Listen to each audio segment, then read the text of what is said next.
भैया हो, मोबाइले पे आजकल एगो नया रिवाज बा। जान तनी सबे का बा।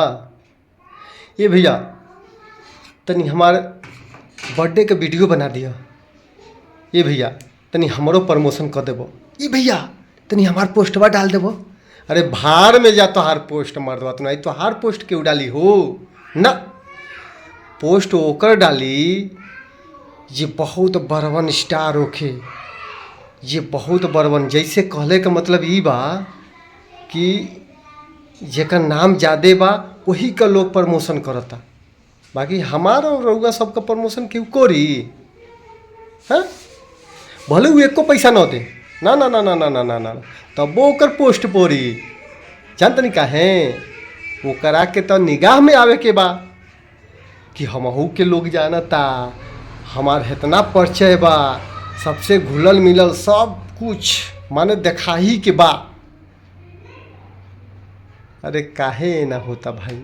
है पोस्ट प्रमोशन तो खैर दूसर बात हो गई, वो तो ठीक बा।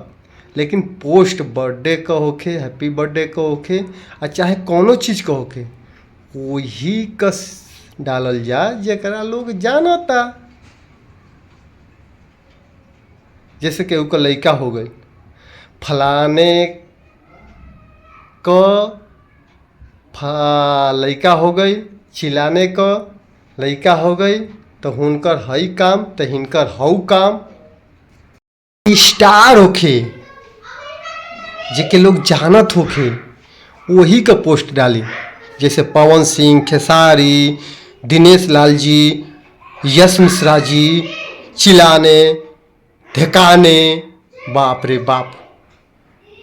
उन्होंने लोग कैसे डाली ताकि ये डाला था ओहू का तो नाम होता, लोग जाना था। अरे बा लगता न कि अगला जाना था, यही से पोस्ट बा डाली।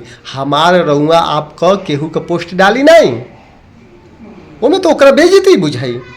अरे भैया सभे वही का बर्थडे हैप्पी बर्थडे मनावल जा जेके रउआ सभे जानतानी सुनतानी, जकरा से रउआ सबसे बातचीत होला।